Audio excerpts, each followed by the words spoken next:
Hi, welcome to HeKate's Crossing. Okay, I've got the Dark Mirror oracles come in. So what tarot decks am I going to pair with this? Okay, so let's get right deep into the video. Take care. See you soon.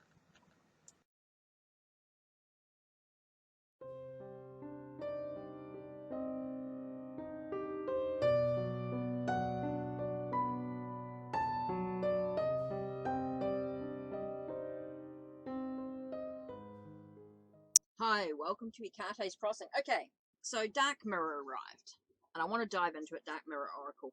But I also want to have a look and see what tarot decks I can actually pair it with.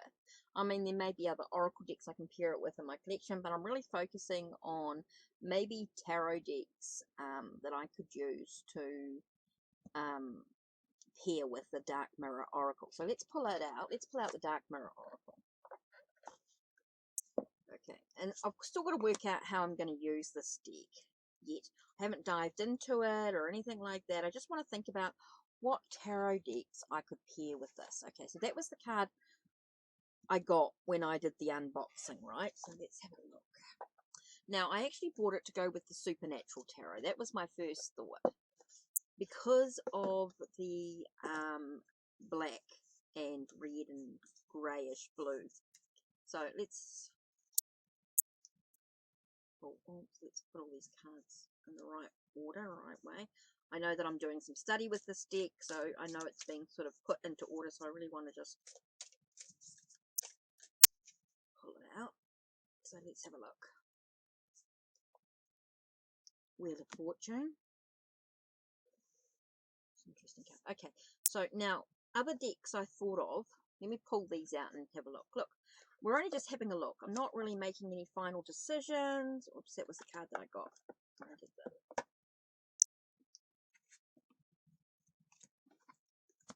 So I'm just pulling these out and having a look. Seeing whether I feel like they'll work really well together. I think the Labyrinth as well. Now I know I've looked at the Labyrinth and thought about the Fairy Forest Oracle. I think maybe it's that as well. So it's going to be quite interesting to do a live with these and do some readings and really feel like what they're going to be like. Now, I definitely feel like the Rider, that sort of gives it that dark vibe. I don't know why. I love that. I love this deck so much. It's so dark, goes in with those sort of darker, sort of antique-y sort of look, but but also that sort of darker vibration. Now, I did think about the Santa Muerte Tarot. Oops. As well. I think because of the sort of the skeleton type of energy, I just felt like it would. Okay. Now I did think about the demons, the arcane, the occult as well. So in that case, I would think about the fallen angel as well. So let me pull out. I think sort of the dark angel. So let me just pull out the. Oh, it takes a minute to sort of pull everything out.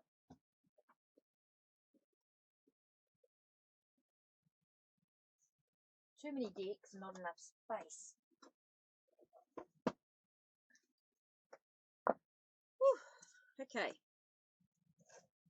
So I think these are the decks that I would sort of look at.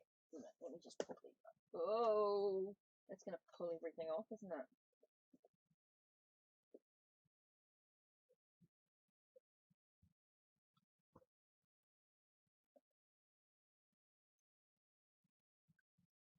Okay.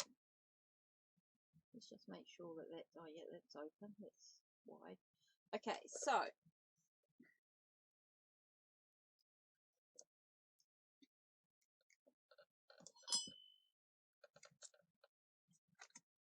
I think energetically, any of these decks, I think are going to work really well with the Dark Mirror energy. Just for me personally, that's my choice. You might have some other suggestions, some other ideas about decks that you've seen in my collection and think, oh, that'll work really, really well with.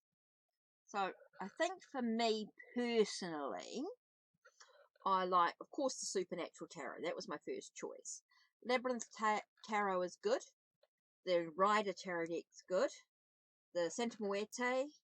I think the Occult Tarot sort of gives me that sort of vibe, that sort of energy, looking at the darker side of things. And the Fallen Angel as well, just as an alternative, sort of pulling it together.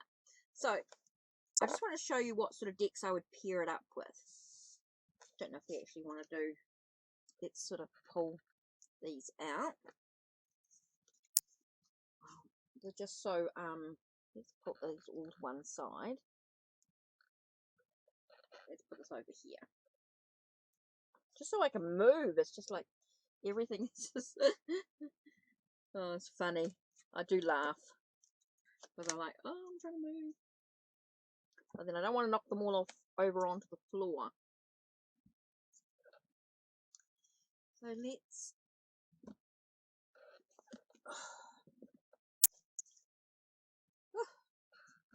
I think that's a really cool selection. Right, let's shuffle the cards up.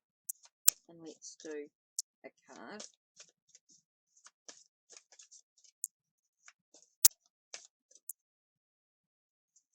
So the first card we've got here is Gilded Regret. Oh, it feels like there's some regret going on here. So maybe we're feeling a bit, maybe we've done something and we don't feel very happy with our choices that we've made.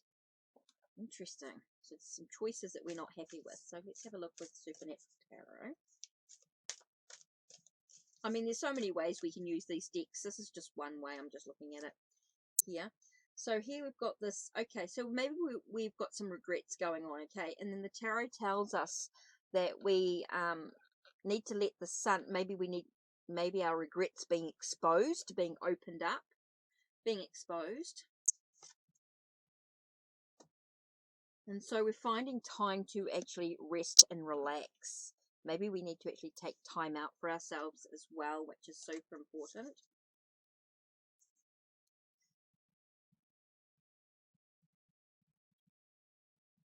To sort of, because we're feeling very contained, you know, we've got this regret, we're really unhappy with the choices we've made or the things we've done, whatever. In that case, we've got that sense of regret going on, and it feels like it's sort of being quite open, quite exposed to the situation. So we need to sort of make sure that we sort of take time out to sort of reflect on what's actually going on. Maybe we need to take time out and to reflect on why we regret something, you know, as it's being exposed, it's being brought out into the open, maybe it's being brought to the surface of everything. And so we allow ourselves to, maybe there is a sense of we can change this, okay, with the Eight of Swords here, or Eight of Daggers, whatever it is. It's a sense of being able to remove that sense of being contained, being trapped, being prisoned in this regret. Maybe we've been feeling very trapped, and we've got this chance now that's being brought out into the open, when it's being faced, and we've had time to reflect on it. It allows us to actually walk away from, or allow ourselves to remove or declutter this regret that we've been feeling within ourselves. Maybe we're acknowledging it, and it's allowing us to actually, once we acknowledge it, we can move forward on our journey in some way. I love that. I love the way that works. Okay, so let's try this again with, okay, so what we're going to do is I'm going to just use the Rider deck. Let's choose 3 cards, and let's see if we, don't know whether to do the Dark Mirror first or last, you see, so I want to try this out. So we've got the sense of feeling defeated. Maybe we're feeling very defeated about stuff going on. Maybe we need to make some wise choices about what's happening, and we actually need to take some time to breathe. Okay, so let's see, what are we needing to focus on? Why are we feeling defeated? What choices do we have to, you know, what's it about? And we have the sense of fated to suffer. Maybe we feel like we deserve to suffer in what's going on. Ooh, So that's why we're feeling very defeated, and that's why maybe our choices, we have to make better choices about what we're doing. So that's why it's important that we actually take some time to heal, because we feel like we are going to suffer all the time, and we have to sort of move through. It's allowing ourselves to release that feeling. Oh, that's really interesting. So let's have a look and see what this card actually says. So what card number is it? 25, right? 25. Card number 25. Okay, so it's a waxing gibbous moon phase. Depression. Feeling confined into a script, forced by others and never really fought, heading towards a destination of pain. In the confines of a foggy forest, a misshaped woman hands a green and red apple to a younger woman with red lips dressed as a servant. If you know the future, you forsake your choices. Only with no fate, life is free to unfold into unknown shores. It sort of really reinforces the tarot reading in many ways. Once upon a time, we believed in fairy tales. They were the voice of common sense, the educational tool which prepared us to duty, danger, and moral. Some things we could never accept if they were told by a single voice. So the world arranges us to hear them with 1,000 voices. 1,000,000 voices is about what you can do and what you can't do. What are you worth? What can you inspire to?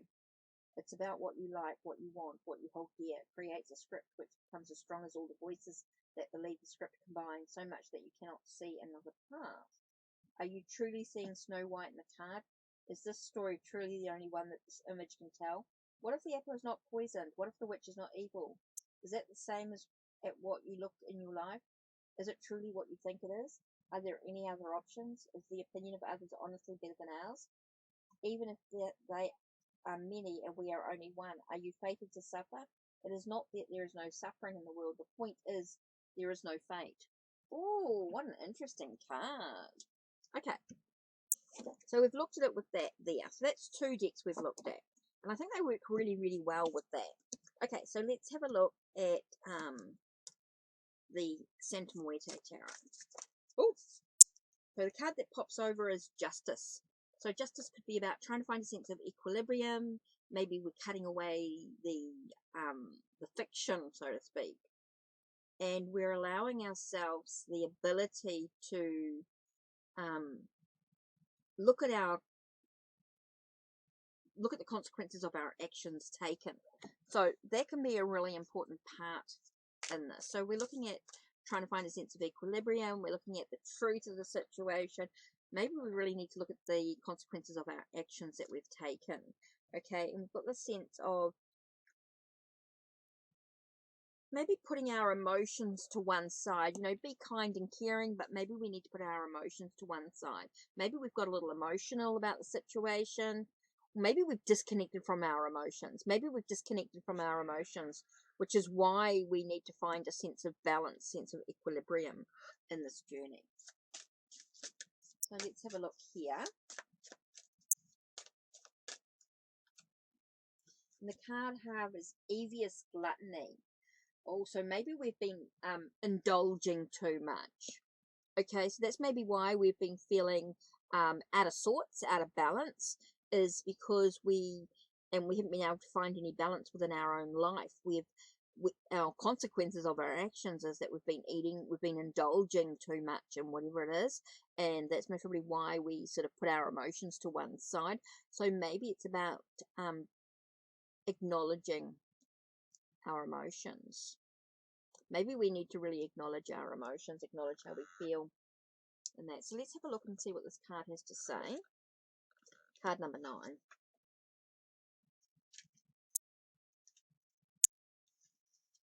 Going to the edge of the ravine, savouring the idea of letting all restraints. There is hunger sleeping just under the surface like an animal lurking. This card is not just dark, it is unpleasant, sickly, disgusting. The difference in how we feel in front of a vampire as opposed to in front of a writhing bugs. It's not an existential darkness that we can paint of romance, drama, and subtle anguish. It's raw, primal, reeking of rotten stench. Feels like there is darkness, and in that landscape there is a hole leading to even greater darkness. Ooh! It dives deep. Oh, deep, deep, deep. So that's really, I just want to go, I don't want to do too much with the book because I really want you to sort of take a moment to reflect on what does justice mean to you? What does King of Cups mean to you? And so when someone says that there's envious gluttony, what does it mean to you? You know, what's happened? You know, what's actually going on there? So that's interesting. So I think they work really, really well. So let's look at the labyrinth.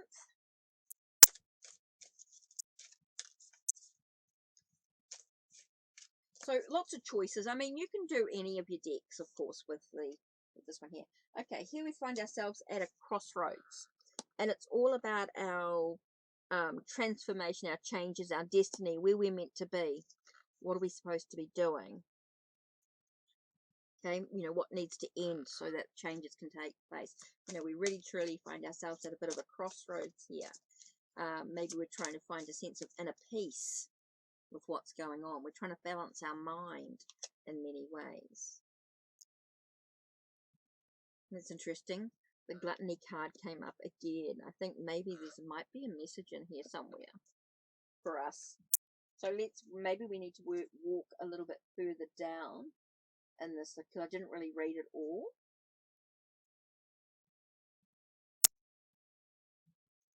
So maybe we need to. The key is that we don't want to recognize the depth of envy and anger. We casted it out of ourselves and now it's truly a parasitic monster, impossible to accept as something that came out of ourselves. What if we bring light to the pitch dark well? What if the scary monster is just scrawny, starved feeling? What if it's just a little thing dark as tar indeed, but to be sorry of not be feared? Ooh.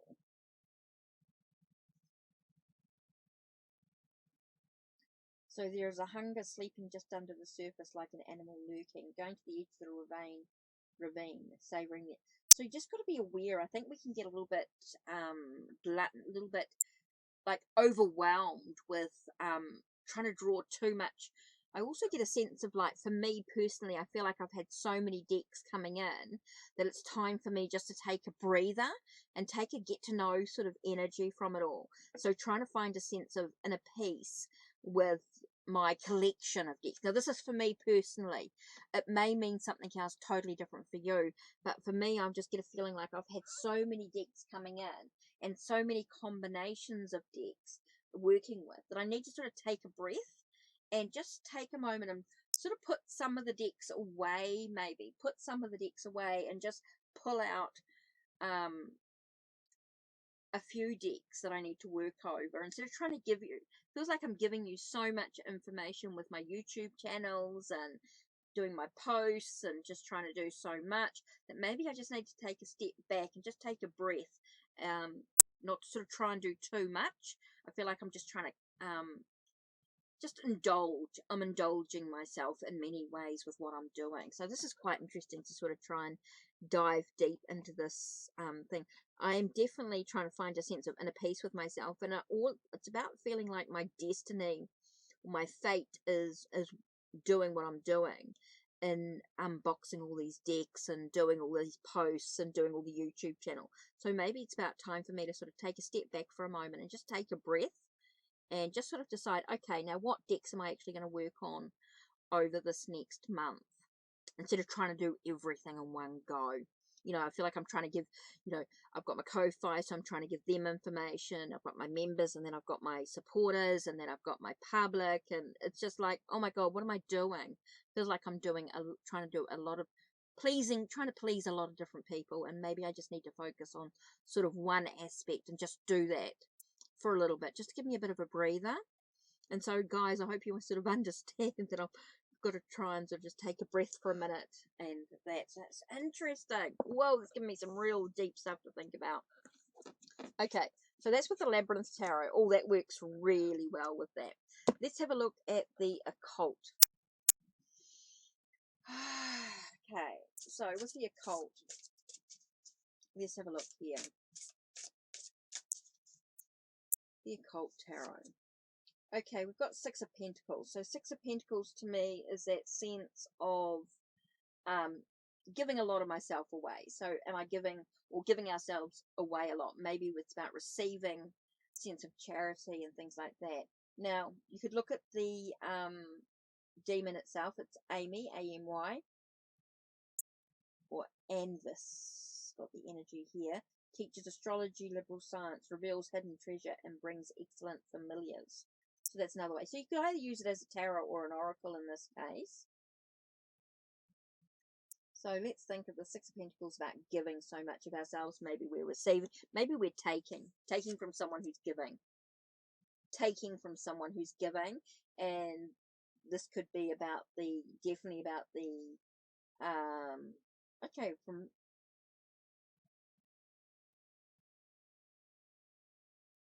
so maybe it's a sense of, so busy focusing on the battles and the conflicts that we are,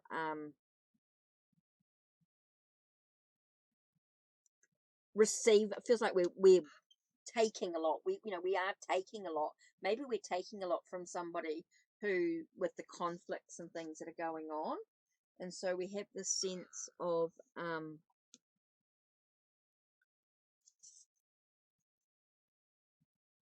maybe we're opening the lid to our emotions, and maybe we're sort of over extreme a little bit in our emotions. This could heal in many ways, heals our disorders and things like that. So it does feel like there's a lot going on with these three cards here. You've got the sense of, maybe it does feel like I'm taking from somebody. Maybe there's a sense of taking from someone, taking what being's given to us, without any real thought. So it's really causing a battle. It's just causing a conflict with someone else because we're giving so much. And so things are becoming really emotional on some level. Okay, so let's have a look. So what do these three cards give us with the dark mirror? This one here is pulling out. And I have hiding your true self.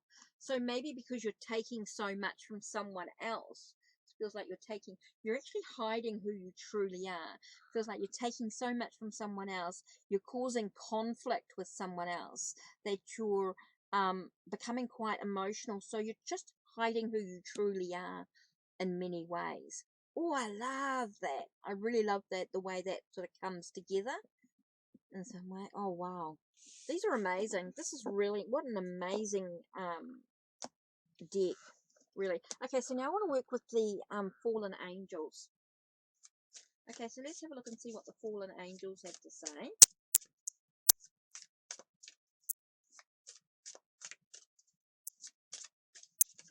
Okay, what do I need to receive? Oh, something to do with restraint. So maybe I need to make sure that I keep myself contained. That seems really important at the moment. I actually need to contain myself, not to get too extreme or anything like that. Just pull my reins in a little bit. Could be really important aspect of what's going on for me. So what action do I actually need to take? So I need to take a sense of discovery, education, a sense of looking at what's going on. So let's have a look here. Oh, this one here should have popped out. And again, we get that regret. So we need to be careful about regret. Again, I get this feeling about this. I think the Tarot and Oracle collection here is just sort of reminding me that it's okay to not, to work with every deck. It's okay for me just to put some away for a while and just pull out what I want. I really get that here, really quite strong. I think this is a real thing for me to say. It's okay to have my collection, but it's okay to also put some away, because sometimes I feel like, oh, I should be working with this and I should be working with that and all that sort of stuff. Hey, it's okay to put some decks away, and it's okay for this. Okay, so I know now what I'm going to do. Okay, that's really cool. I really like the way these decks work really, really well together. They really combine really well. Really good messages. Again, it could be with any deck. I don't have to use them with just this selection here, but I think this is what I'm going to do. This is what I'm going to focus on, is later on. Maybe not just quite yet, but definitely next month. Maybe June. I've got the Mythic Tarot, Mythic Oracle, and Greek reading cards, Greek mythology cards, and then I'm going to look at this selection here and decide which tarot and oracle I'm going to select from here. Okay, so that's it from me. Don't forget to check the links down below. Check the links on my channel. Like, subscribe, and ring the bell so you know when the next video will be uploaded. Take care and blessed be.